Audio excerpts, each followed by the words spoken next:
And welcome to today's edition of the Box Score. And no, this is not Terry Collins. It's Stacy Angel side by side with Justin Mauldin today.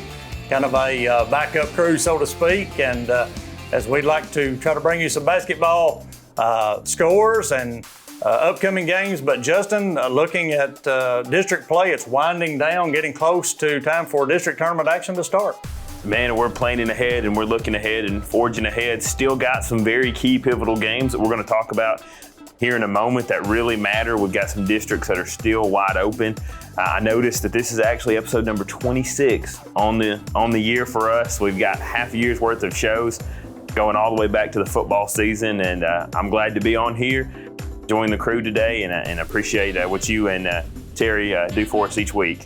Yeah, we're just excited to bring this show to you, and we'll jump right into some action today. As first off, we'll talk about the DTC featured game of the week, and it was the Watertown Tigers and Lady Tigers playing against Cannon County, and in the girls' game, the Cannon County Lionettes won 52-46, and Isabella Pelham had 24 points. She was 5 of 5 at the free throw line. Jenna Bush finished with 10 points in that game, and for the Purple Tigers, Jaylee Robertson with 10 points.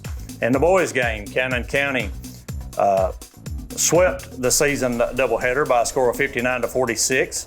Gus Davenport, another outstanding performance. He had 26 points, 7 of 8 from the free throw line to go along with 12 rebounds, 6 assists. Austin Farrell tipped in with 12 points, 3 3-pointers, and the Purple Tigers were led J.J. Goodall with 15 points. Justin, the Watertown Cannon game, boys game especially, much closer than it was in the previous meeting. Yeah, we had 2 competitive games that were much closer. Watertown, though their record I don't think really indicates the level of play that they've had. They've had trouble finding consistency throughout the year. They're having difficulty, putting it all together all at the same time. But 2 fantastic games. Isabella Pelham for Cannon County was unstoppable. She had a little bit of foul trouble, so her minutes were probably reduced. She may have had some more points had she been on the court the entire game. But then on the boys' side, the first time Cannon County and Watertown played, Gus Davenport, Theo Winters both went for 26 points each. This time, Gus carried it, not just on the offensive side with prowess, but he was grabbing rebounds, he was dishing out the ball, and it was a very well-rounded game for him. Yeah, just an outstanding player in Gus Davenport. Turning to a couple of games that Monica Bradshaw and I were able to do last evening. Cumberland County, DeKalb County, and man, if you didn't stay with those games, even if you were there, you missed out because both games were barn burners. Girls game, looking at it first, Cumberland County winds up with a win, 52-48. Emery Barragona, and she's a sought-after player by many colleges. She finished with 18 points, 4 3-point shots for Cumberland County. DeKalb County, led by Ella Van Branken with 17 points. She was 7 of 8 at the free throw line. Katie Farrell with 16 points. And Justin, in this game, DeKalb dug themselves a pretty good hole. They were down 12-14. Second half, they really made a run, actually tied the game, had some opportunities there late, and wound up losing by 4. Well, you guys were on hand for a fantastic game. I know you said that looked like they got that slow start, almost a question of what if they didn't have to dig themselves out of it, how that game would have turned out. Cumberland County is a fantastic team. DeKalb County showed they can play with anybody and beat anyone this season, though, come up just a little bit short against the Lady Jets. And in the boys' game, it was raining 3-point shots as DeKalb County, again, in the boys' game, got down 17-4 in the first quarter. They looked very lifeless, and all at once the 3-point shot started to fall. They wound up winning that game 71-66 over a very talented Cumberland County team. Jordan Young, 21 points. He made 5 3-pointers. Elisha Ramos, key cog in the second half. He had 17 points. The team made, as we said, 13. Carson Knatzer led Cumberland County with 20, but this is a very good win, minus head coach John Sanders, who was out last night. Logan Vance gets his first win as temporary head coach in that game.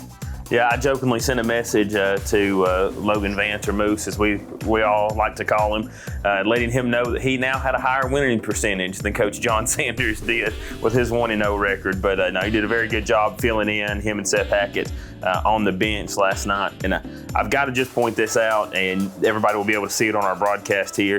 sometimes not everything shows up in the stat sheet, but I got to call out Isaac Knowles' play at the end of that game. Giving it 100% effort, had 2 points in the game, but they were the deciding 2 points off of a steal to clinch that game for him. Very much. He got a steal late in the game and actually put them ahead at that point. Turning now to the District 7A girls scoreboard, looking at some scores from Thursday, February the 3rd. Clark Range over Van Buren County, 60-41.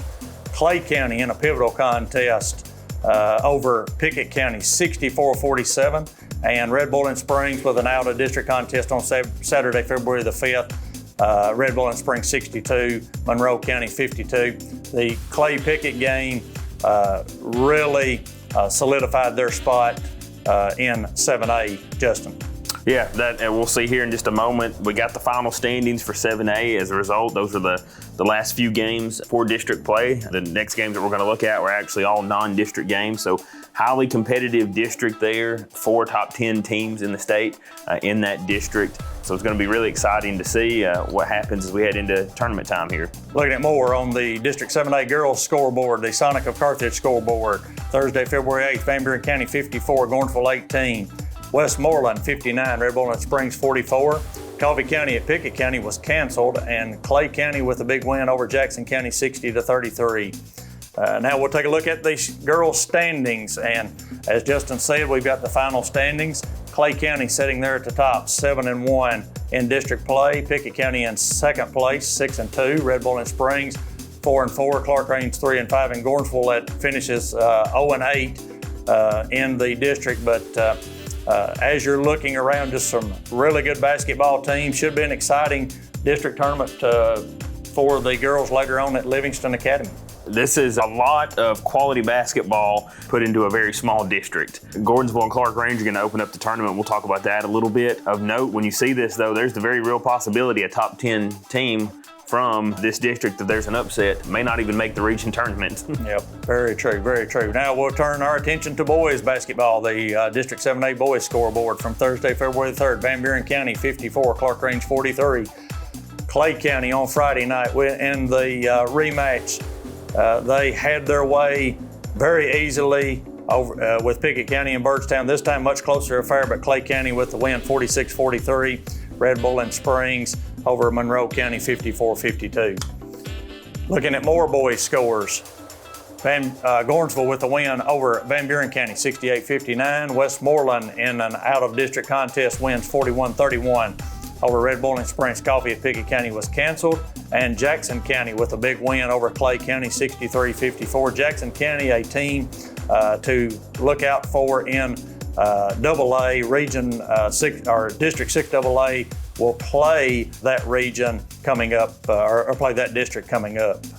Any games that you see there, Justin, to note of? The Jackson County-Clay County game was very surprising. As you noted, while we don't cover them in district play, Smith County, Cannon County, or whoever comes out of 6AA into region play, those are going to be a tough competition. And the first round of region is going to be on the road at the higher seed if you're the lower seed. So chances are somebody's going to come out of 6AA and head to Gainsboro and have a very difficult matchup on their hands. Let's take a look at the District 7A boys standings and taking a look at those. Clay County sitting at the top by virtue of their 2 wins over Pickett. They will finish the regular season number 1 at 8-0. Pickett County 6-2. Gornsville sitting there at 4-4. Red Bull and Springs 2-6, and Clark Range 0-8. So these standings played out just about exactly the way that we thought they would. Terry Collins and I had discussed this many times in the preseason. Clay County, the number 1 seed. On top, you look at their overall records, and people may say, oh, they're number 2 and they're number 4, those overall records, but that's deceptive. Clay County hasn't lost to another single A team in the entire state this season, and Pickett County's only 2 losses in single A were to Clay County themselves. So 2 top-notch teams, very likely that we'll see them make a run and potentially on opposite sides of the bracket coming up in the single A state tournament. Sure is, and we will look further as we will be looking at District 6AA and 7AA updates next as we tell you you're watching The Box Score.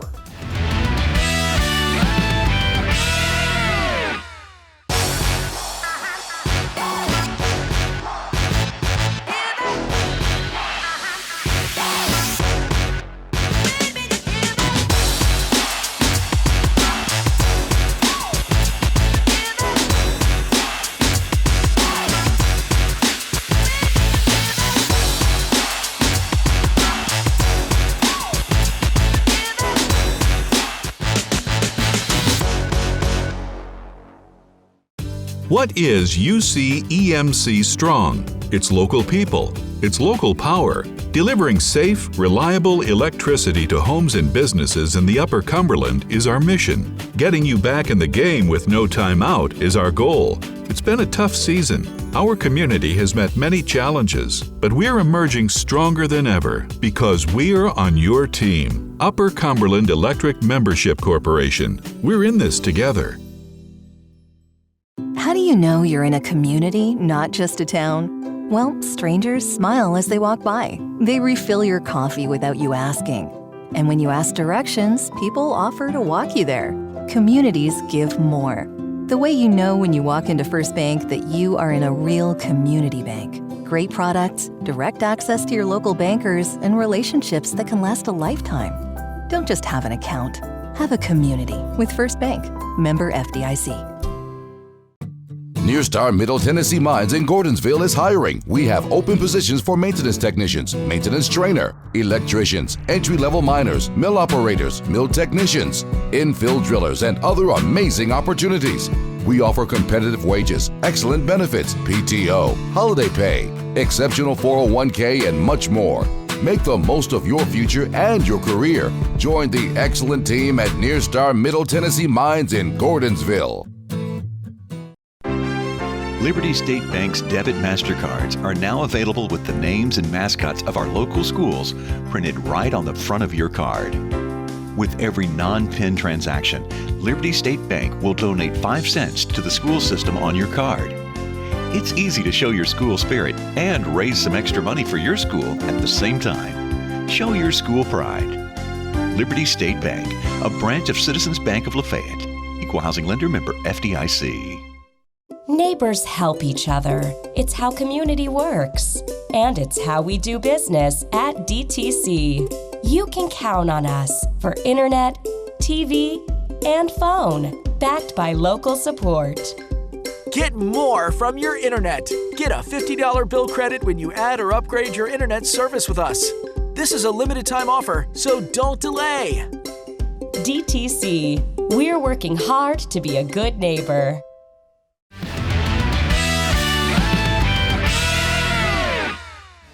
And welcome back to the Box Score. Stacy Angel along with Justin Mauldin, and we're going to take a look at some District 6AA and 7 AAA action. And Justin, a lot of basketball been played in the last week, a lot of meaningful basketball. A lot of meaningful basketball. We've had not necessarily bonus basketball since it has been canceled games that have been made up, but you'll see games on Thursday and Friday and Saturday as we go through and we recap these scores.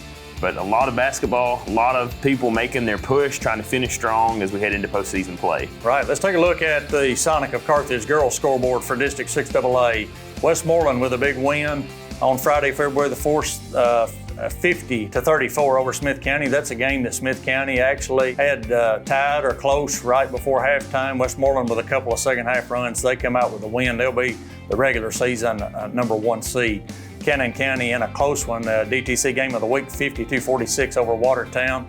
On Monday, February 7th, Watertown loses to Forest 52-25, and Smith County with a big win, 52-27 over Jackson County. Looking at more girls scoreboard, on Tuesday, February the 8th, we have a couple of games. Smith County went down to Hartsville and won against Trousdale County 57-29. Westmoreland 59, Red Bull and Springs 44. Justin, anything in those games that really stands out to you? Those games lined up about the way that I think most of us would see them going. Was a little bit surprised that Smith County didn't finish too strong against Westmoreland on Friday night. They came out on the attack and came out on fire, but slowed down just a little bit, and Westmoreland put the distance on them and finished with that undefeated district record so far. So looking at the District 6 AA girls standings, we see that everything's set there. Westmoreland, the 1 seed, they're 4-0. Smith County in second place at 3-2.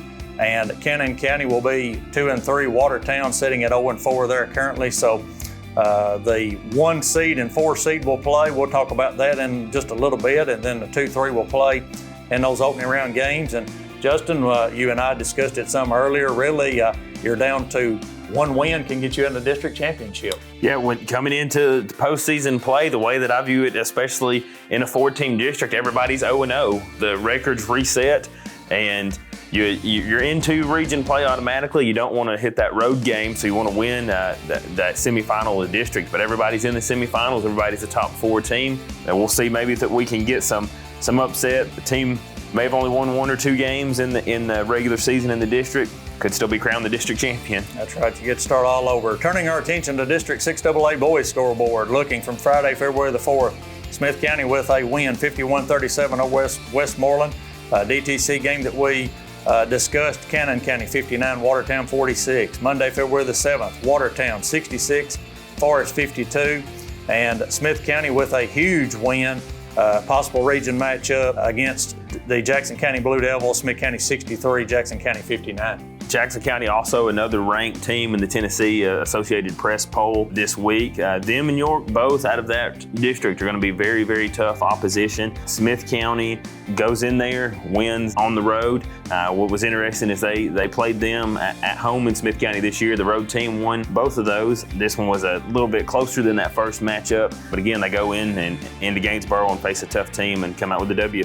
Turning our attention to more scores from Tuesday, February the 8th. Trousdale County bounces with a big win over the Smith County team that we just discussed. After the Monday night win at Jackson County, they go on the road and lose at Trousdale County 45-44. I think they had a missed 3-point shot at the buzzer, did Smith County, but a huge win for Trousdale County. Westmoreland 41-31 over Red Bowling Springs.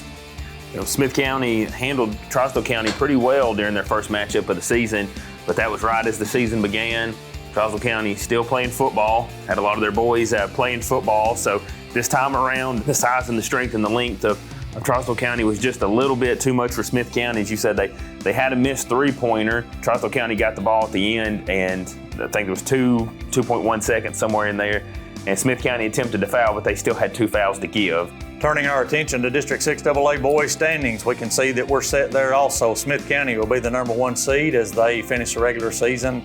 Cannon County at 3-2, Watertown at 1-3, and Westmoreland at 0-4. So as we take a look at these seedings, Smith and Cannon appear to be the 2 top teams, but we know that Watertown, Justin, is a team that has played people close. Coach Matt Bradshaw gets his team prepared every year, and they have shown in the past they can be a formidable tournament opponent. Absolutely. We're covering 2 of these games at the end of the week as part of our featured games this week. But I think the mentality heading into this district tournament for Watertown is you have everything reset, but they're also going to have that home court advantage during district. While they're the host of the tournament, they're technically not going to be the home team, but they are going to have that home court, and that plays big into the minds of those kids when they step out on that court, knowing that they're familiar with that playing area. Right, and there is still a couple of district games left in the regular season, but we are winding down, and we feel like everything's set the way it is there currently as we see it. Turning our attention to the girls District 7 AAA Sonic of Carthage scoreboard. Warren County with a win 65-58 over DeKalb County. And then on Friday, February the 4th, several games. Stone Memorial 56, Macon County 32. White County with a big win over Livingston Academy 64-61. Upperman also with a huge win 37-33 over Cumberland County. And Justin, each of these games very important. Top to bottom, District 7 AAA is anybody's game. There's still, some teams still have 1 games, a couple teams still have 2 games left, including some back-to-backs that we'll talk about. But every game here in this district is very, very important. First round district is going to be on the road with the way that they decided to do it, and then they'll follow up at Tennessee Tech for the semifinals and finals. So you want that home court advantage going into district play. You don't want to be traveling on the road. It's going to be interesting to see where everybody winds up here. More Sonic of Carthage girls scoreboard from Saturday, February the 5th. Clark Range 60, Stone Memorial 38. And then on Tuesday, February the 8th, White County all over Macon County 70-23. We talked about Cumberland County beating DeKalb 52-48. Upperman 36, Livingston 32. That was a huge win for Upperman. I believe that game was at Livingston. And Knoxville Well beat Stone Memorial 57-36. Turning our attention to the standings. You see White County currently in first place with a 9-1 overall district record. Livingston Academy sitting there at 8-3. Cumberland County 7-3, virtue of their win over DeKalb. Upperman climbing back up at 6-4. DeKalb 4-7. Stone 3-7. Macon County at the bottom 0-12. But Justin, just as you pointed out, even with one game left for most of these teams, maybe 2 games left for a couple, there's still a lot of juggling that could take place. White County sits on top at 9-1. They've got a back-to-back that we'll see here. So number 1 seed is still up for grab, and then even if you're Stone Memorial, you could still, inch a spot or 2 up with the remaining games here. Right. Turning our attention to the boys' scoreboard. Warren on February the 3rd, Warren County with a close win over DeKalb County 58-52, and then on Friday, February the 4th, Stone Memorial 62, Macon 43, White County 51, Livingston 28, Cumberland County with a big win over Upperman 57-46. Turning to more scores on Saturday, February the 5th, Stone Memorial 80, Clark Range 25. That's a matchup of a large against a small there. And on Tuesday, February the 8th, White County 74, Macon 39.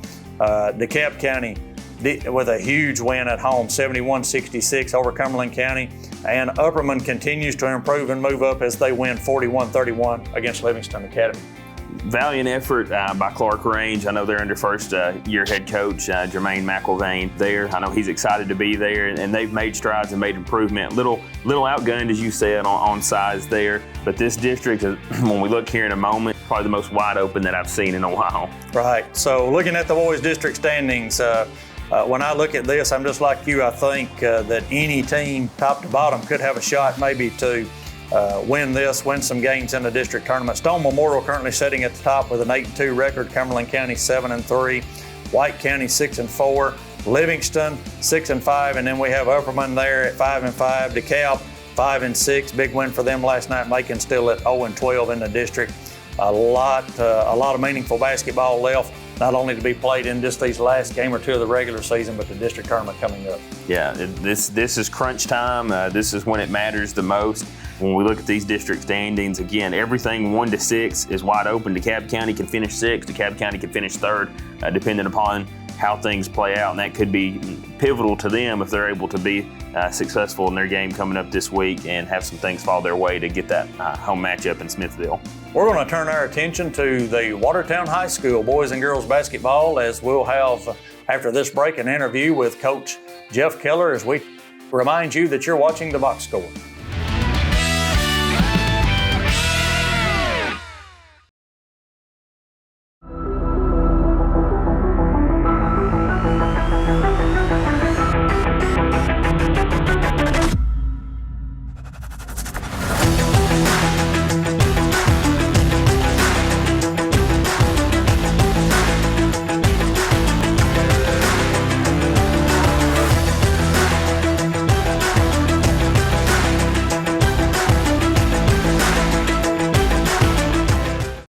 What is UC-EMC Strong? It's local people. It's local power. Delivering safe, reliable electricity to homes and businesses in the Upper Cumberland is our mission. Getting you back in the game with no time out is our goal.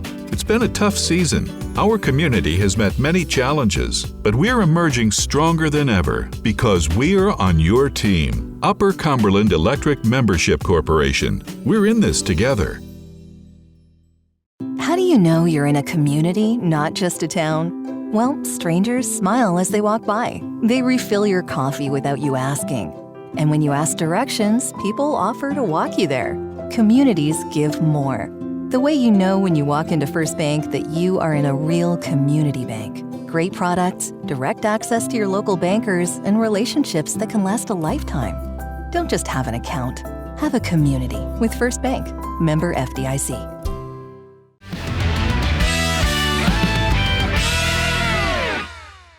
And welcome back to the Box Score. Stacy Angel along with Justin Mauldin, and we're pleased at this time to have head coach Jeff Keller of the Watertown High School girls basketball program with us on the line. And Coach Keller, welcome in to the Box Score.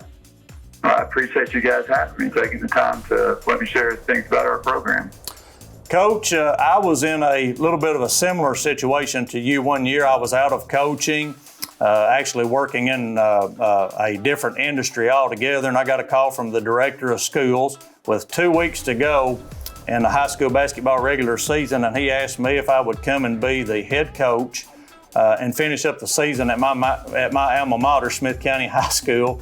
I went in and finished that 2 weeks up and coached the team. And of course, I say all that to realize you were teaching at Watertown High School, and sometime this season after school started, that job became available and led to, I think, Coach Principal Darren Brown coming and speaking with you about that job. Tell us a little bit about what that was like to take on that responsibility and coach the Watertown girls this year.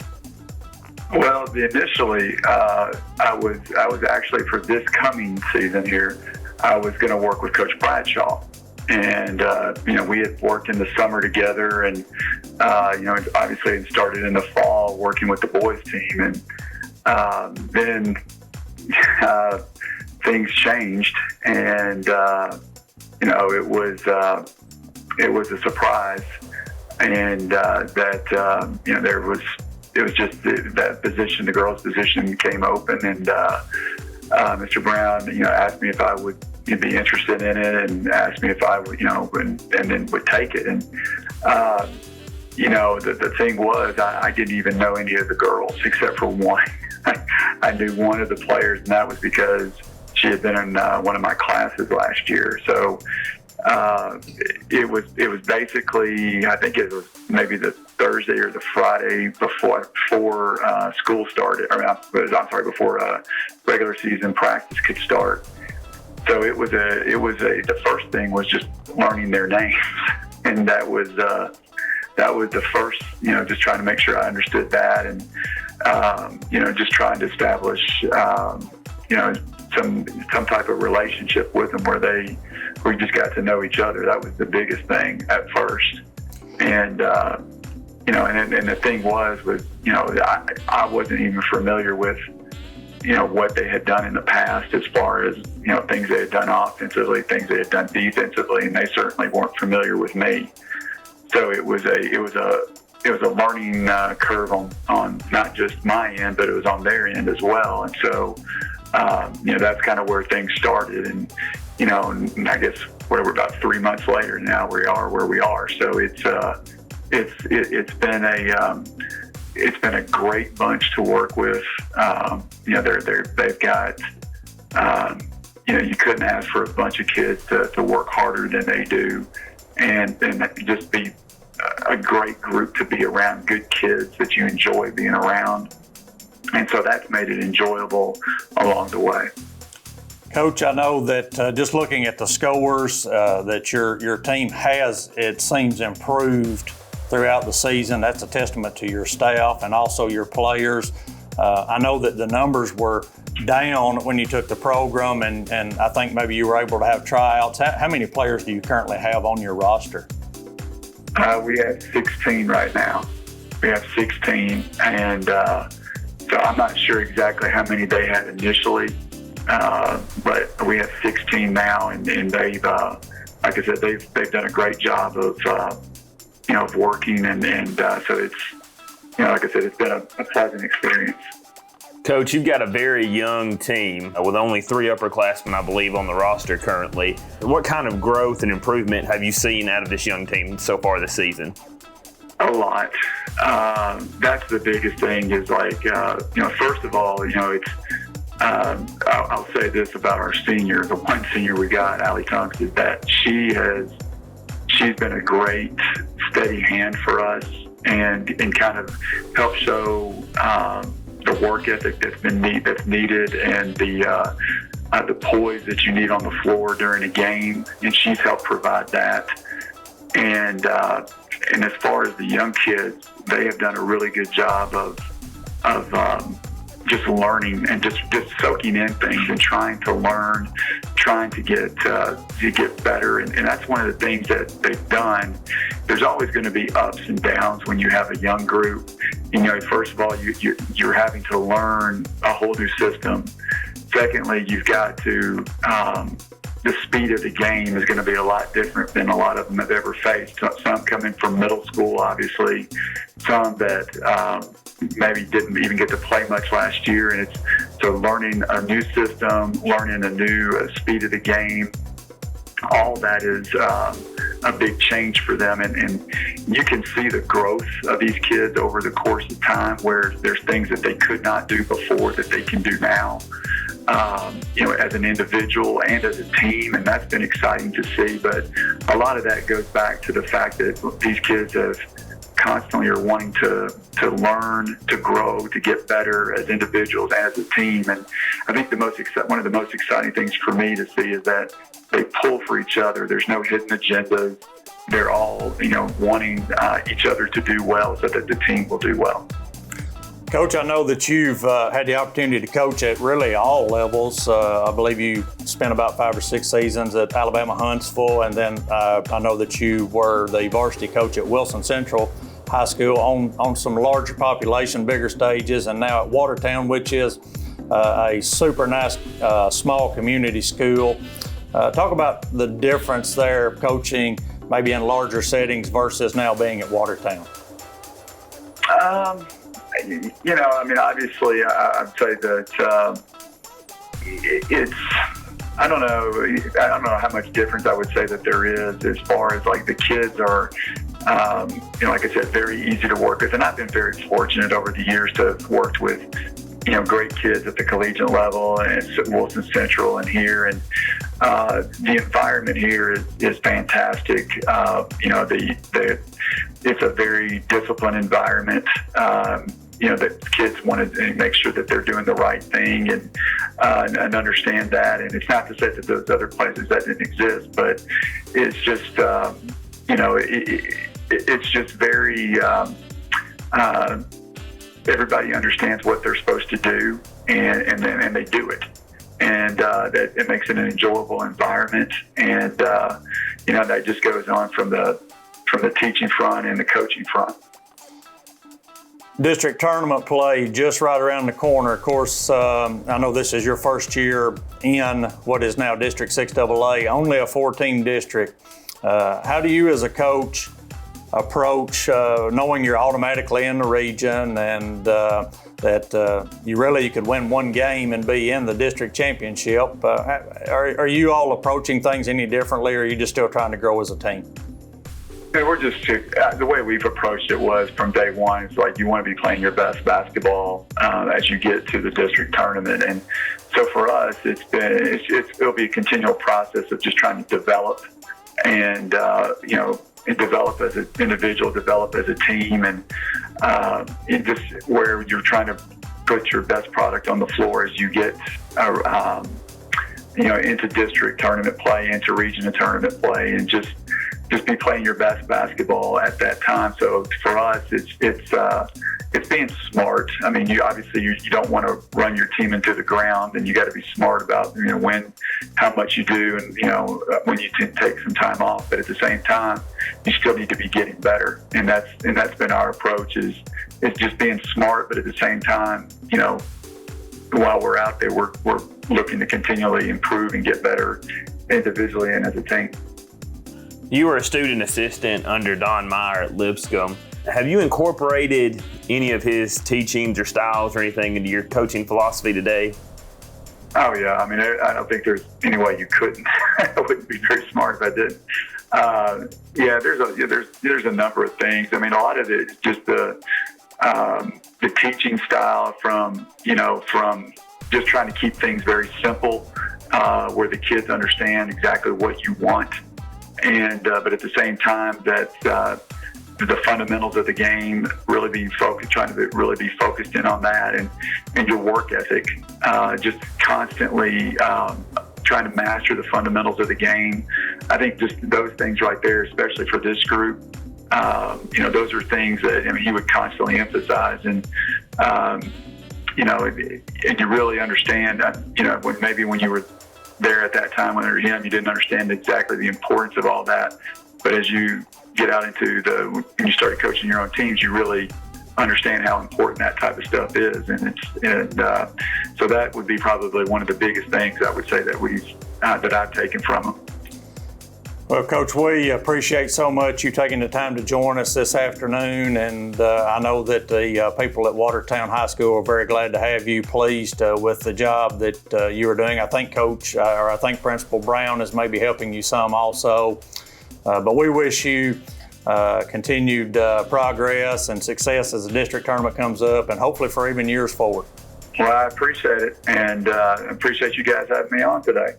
And that concludes our interview with Coach Jeff Keller. He's the girls basketball coach, first-year coach at Watertown High School, doing an outstanding job. We're pleased to have his interview, and we'll be back to interview head coach Matt Bradshaw next as we tell you you're watching The Box Score.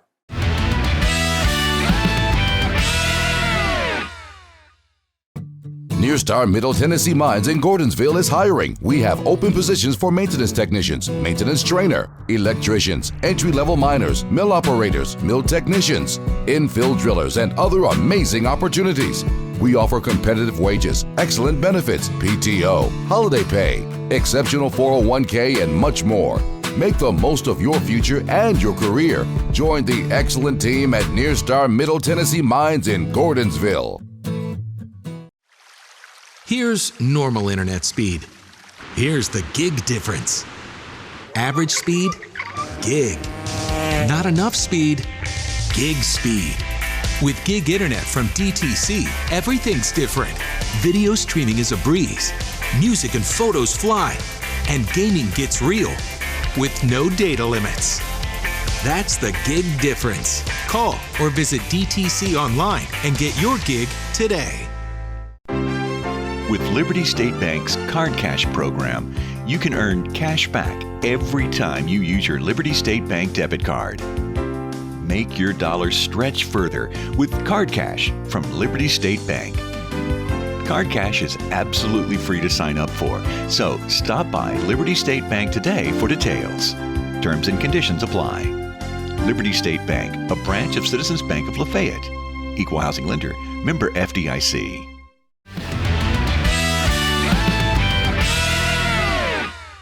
And welcome back to The Box Score. We're pleased at this time to have an old friend of mine, a coaching buddy and head basketball coach at Watertown High School, Coach Matt Bradshaw, on the line with us. And thank you, Coach. Welcome in to The Box Score. Well, thank you guys for having me. I really appreciate it.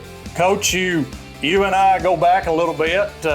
We coached on Randall Hutto's staff. Of course, you played at Lebanon High School and was an assistant coach there. You and I spent 1 year together on his staff, had some good times, and really rode with it and learned some basketball, didn't we?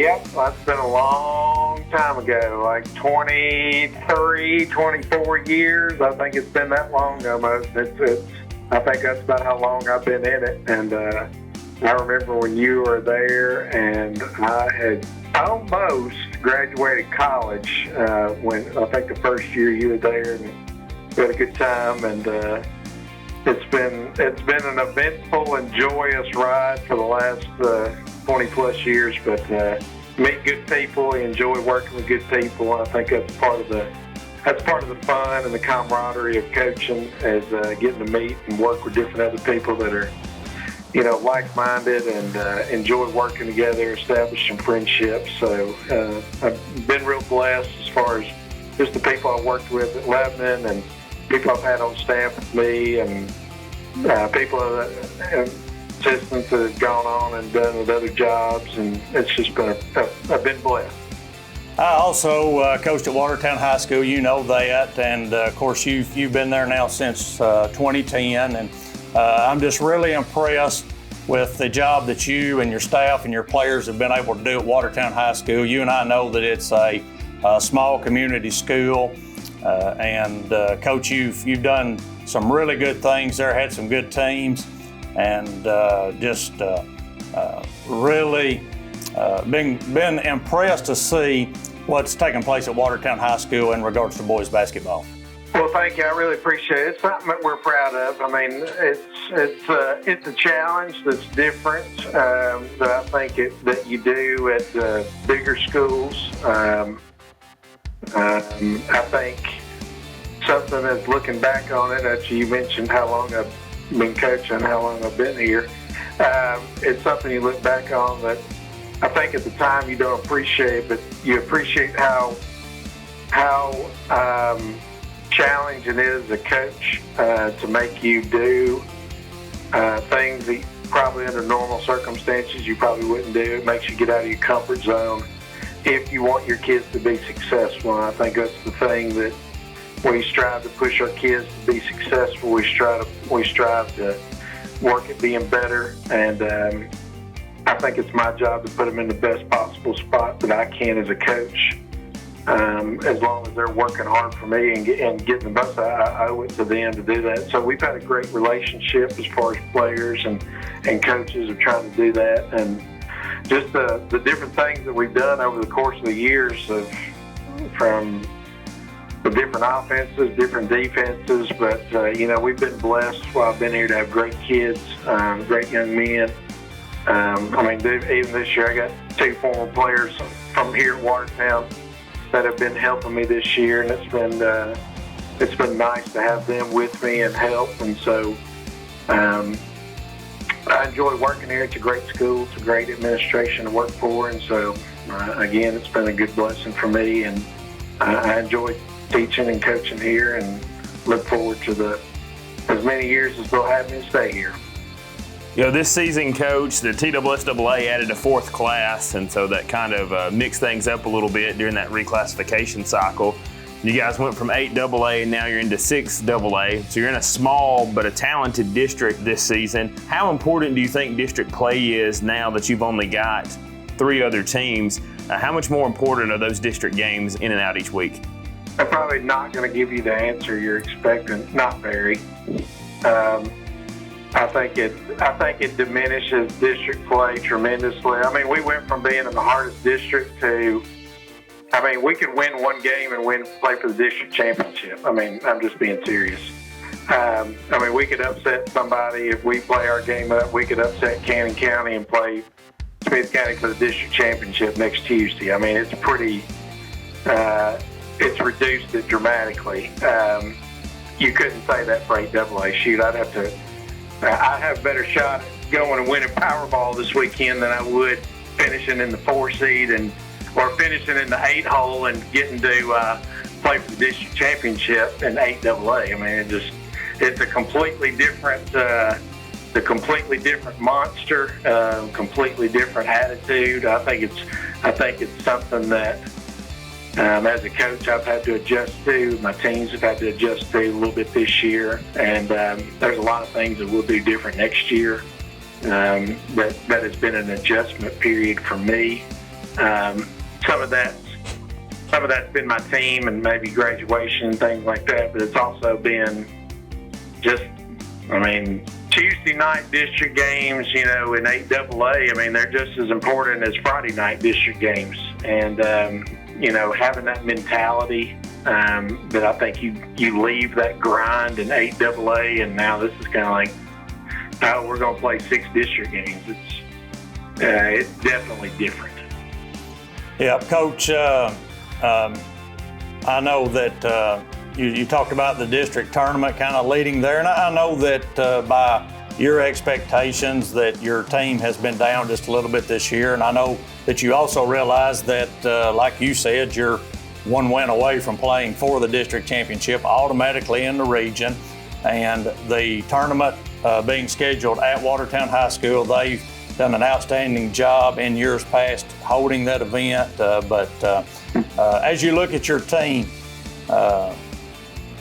how do you prepare going into this weekend, knowing now that it is district tournament time and that really 1 win could kind of change your season around, so to speak? Part of it, I think, is for us is a lot of our team leaders and team scoring for our team are sophomores and juniors. We have a great group of senior young men that are great kids. It's just as basketball goes, they're not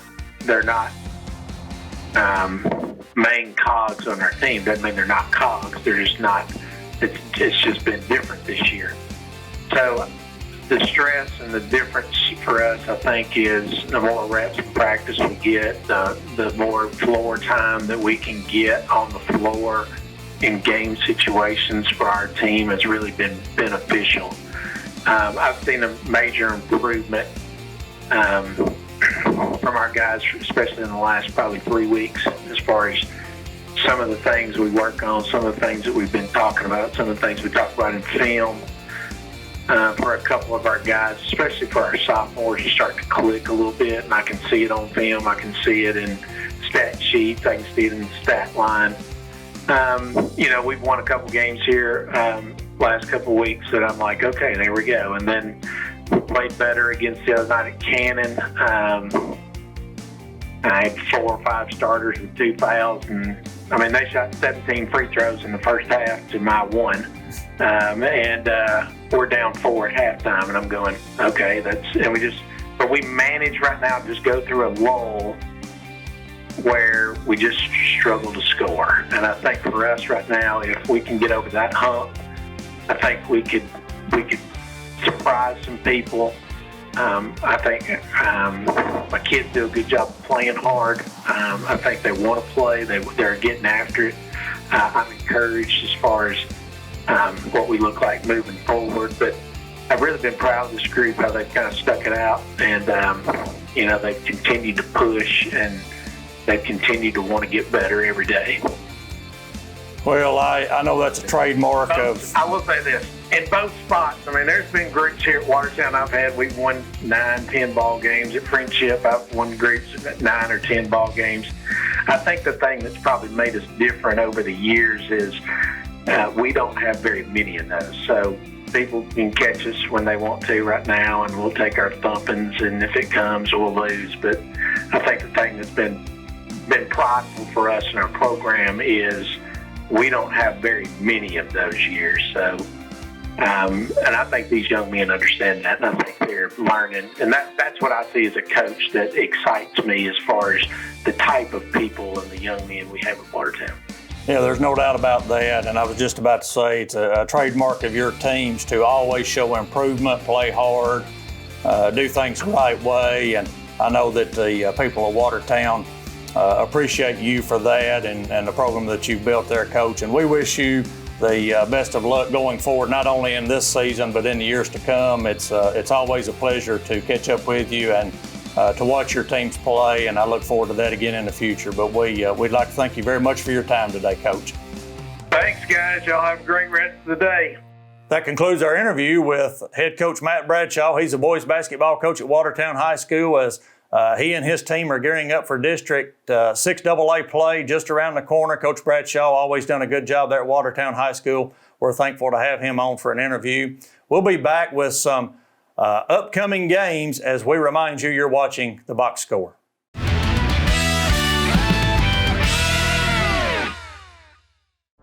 If you're a commercial driver looking for a company to call home, Huff and Puff Trucking is the company for you. Our employees are professional and dedicated individuals that take pride in what they do. We offer an outstanding pay package with a dispatch structure that maximizes your home time. To learn more about a company that knows you by name and treats you like family, call us at 1-800-965-5033 or visit our website at huffpufftrucking.com. What is UC EMC Strong? It's local people. It's local power. Delivering safe, reliable electricity to homes and businesses in the Upper Cumberland is our mission. Getting you back in the game with no time out is our goal. It's been a tough season. Our community has met many challenges, but we're emerging stronger than ever because we're on your team. Upper Cumberland Electric Membership Corporation. We're in this together. What is your emergency? I think I'm being robbed. Sir? These big home security guys want way too much money from me. Let's connect you to a local company right away. It's a crime what big national companies charge for home security. For just $49.99, get a system with a touch keypad, 3 window or door sensors, motion detector, key fob, and standard installation. Help is on the way, sir. Oh, thank you. Switch now and save. Call or visit DTC Security online today. How do you know you're in a community, not just a town? Well, strangers smile as they walk by. They refill your coffee without you asking. And when you ask directions, people offer to walk you there. Communities give more. The way you know when you walk into First Bank that you are in a real community bank. great products, direct access to your local bankers, and relationships that can last a lifetime. Don't just have an account. Have a community with First Bank. Member FDIC. Nearstar Middle Tennessee Mines in Gordonsville is hiring. We have open positions for maintenance technicians, maintenance trainer, electricians, entry-level miners, mill operators, mill technicians, infill drillers, and other amazing opportunities. We offer competitive wages, excellent benefits, PTO, holiday pay, exceptional 401k, and much more.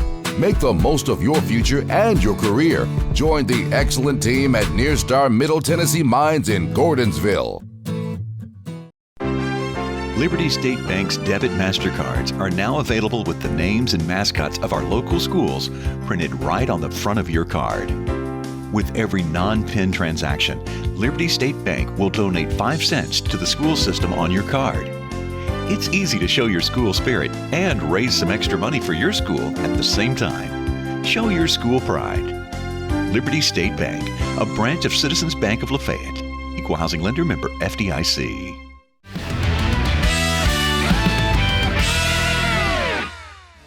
And welcome back to the Box Score for the final segment as we look at some upcoming games. Justin, every game will be important from here on out for each of these teams. Yes, every game is important throughout the season, but as you get here and you get into postseason play and you get into the final standings of district and set your team up for success, it matters even more. And some teams are going to be crucial elimination games starting out in postseason play. Some teams are going to have a little bit more leeway, but in the end, they all matter. Right. Let's take a look at District 7A upcoming games. Thursday, February the 10th, Clay County at Macon County, Red Bowling Springs at Trousdale, and on Friday, February the 11th, Gornsville at Eagleville. All of those games actually out of district games. Looking at more games on Saturday, February the 12th, Harriman will be at Clay County. That's a non-district matchup. And finishing up Monday, February the 14th, Pickett County at Cannon County. Anything stick out to you there, Justin? All these teams have 1 or 2 games left. These could be, even though they're at the end of the season, could be their tune-up, fine-tune games to get everything in order, dot their I's, cross their T's, and get ready for districts. Looking at Monday, February the 14th, District 7A tournament action. That tournament will be played at Livingston Academy. We start with a girls matchup, number 4, Clark Range against number 5, Gornsville, and then a boys contest, number 4, Red Bowling against Clark Range. Again, those games at Livingston High School. The semifinal and final rounds will be played at Livingston. That's Thursday, February the 17th through Tuesday, February 22nd. Taking a look at District 6AA upcoming games. Friday, February the 11th, Watertown at Smith County. That'll be a DTC Sports game. Also, Westmoreland at Cannon County as they wind up the regular season. That game will also be DTC Sports. And Saturday, February the 12th, Whitwell comes to Cannon County for a matchup. Monday, February the 14th, Pickett at Cannon County. So some interesting games there just to get ready for the district tournament and those 6AA matchups Friday night. 6AA is going to close out with a couple of those district games, and Cannon County still got it loaded back into their schedule with some games left, all at home. One thing that's interesting that I know a lot of people are keeping their eyes on is Gus Davenport's closing in for Cannon County, his 2000th point. Very real possibility that he gets it on one of these three nights in front of the home crowd. Absolutely right. And then turning to more upcoming action, it would actually be District 6AA tournament action at Watertown High School.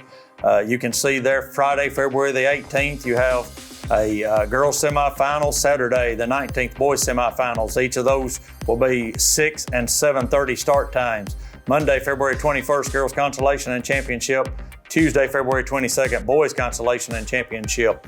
And as we know, those will be meaningful games, and really all 4 teams will advance to the region tournament. Looking at District 7 AAA upcoming games. Thursday, February the 10th, Upperman at Stone Memorial, Clay County at Macon. Looking at some more games. Friday, February the 11th, DeKalb County at Upperman, Cumberland County at White County, Livingston at Stone Memorial. And then on Saturday, February the 12th, White County at Cumberland County. Justin, we've talked about this, but just so many important games, still seeding left on the boys and the girls side. Yeah, a lot of games within 3 days of each other that will make a huge difference there.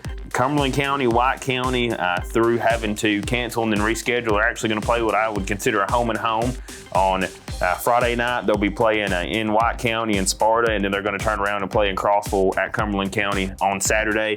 And so we won't actually know very likely until Saturday evening. We're not going to know what the final standings are. If Cumberland County flips the script and sweeps those games on the girls' side, then the girls' standings are thrown for a loop. And then again on the boys' side, 1 and 2 are there. DeKalb County's beat both of them, beat Stone and Cumberland County. But again, they could be 6th, they could be 3rd.